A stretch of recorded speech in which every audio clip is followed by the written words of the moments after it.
Welcome back to Africa Express. We are still talking about Islam religion. Before we left for the short break, we were discussing tolerance. And Mr. Barry, you are from a country that is split, basically, Christian and Muslim. Enlighten us a little bit about how you people manage to live in peace while others are not.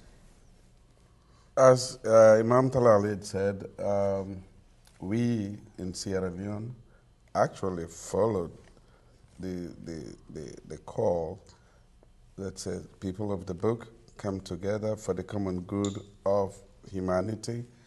In Sierra Leone, you have, for example, like me, I went to a Catholic school. I can read the catechism and do all of that. And vice versa, you have Christians who were taught the Quran, the basic tenets of Islam, and so forth. And this has enabled us to live peacefully. We celebrate each other's feast. Eid al-Adha, the Christians will join us in celebrating the Eid al-Adha, same thing as Eid al-Fitr. And we join them in celebrating Christmas and all the Christian religion. I mean, they observe our holidays, we observe their holidays.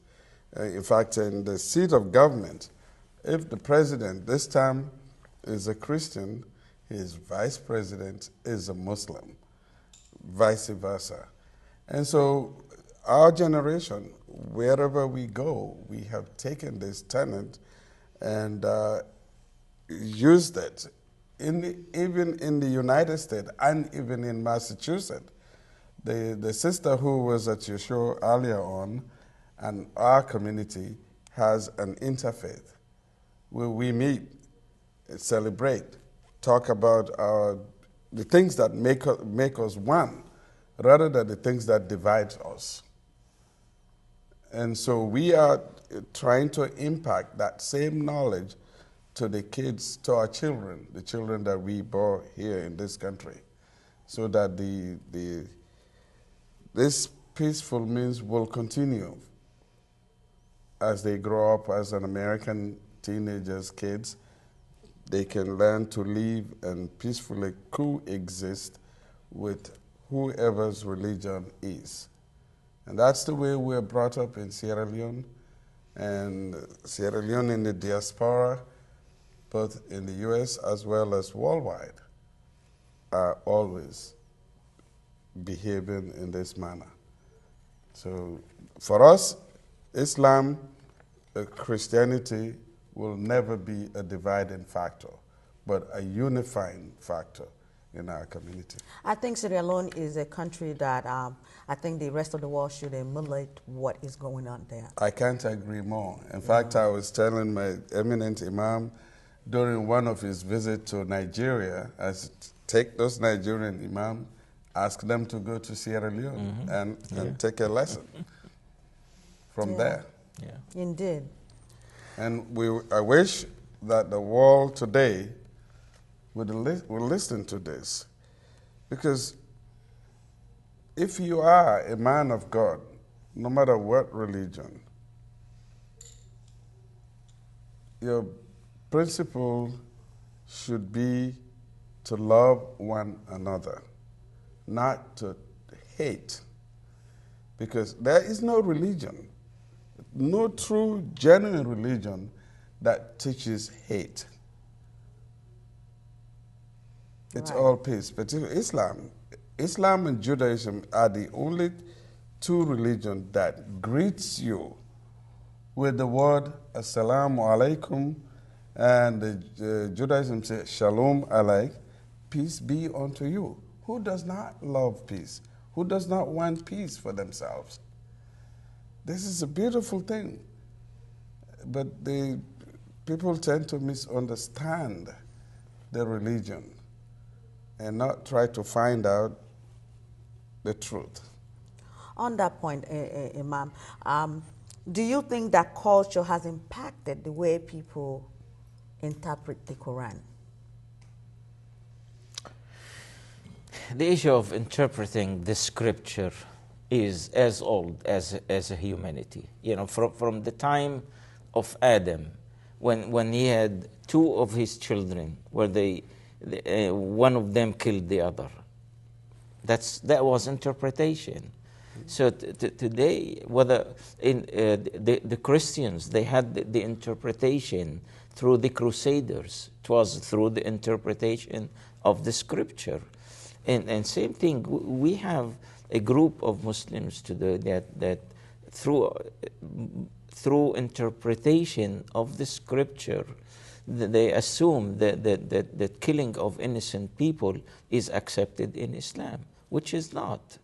We have a clear verse in the Quran that do not kill people, period.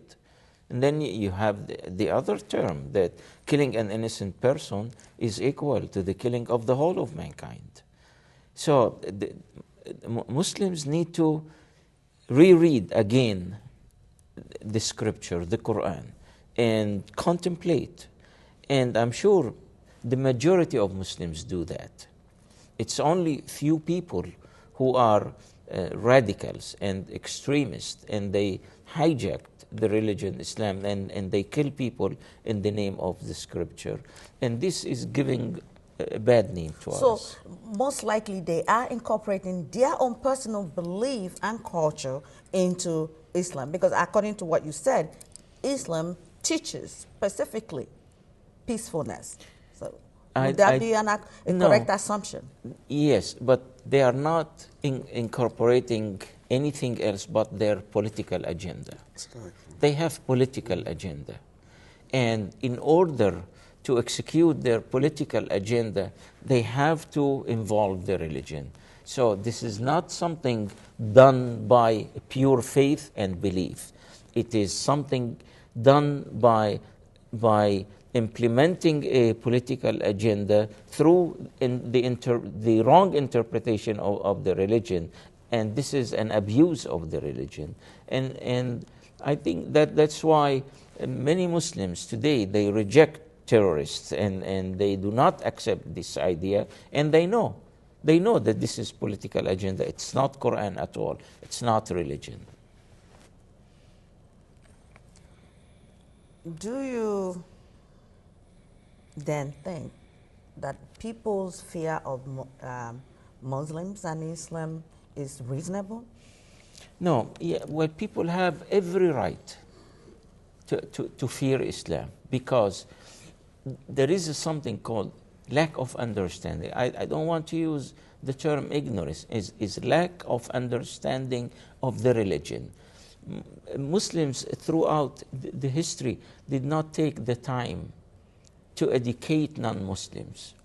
Non-Muslims learned about Islam through, you have taking hostages in Iran, the kidnapping, the taking people hostages, killing of people, bombing of places in the name of Islam. So all that formed a full wrong idea about Islam and Muslims.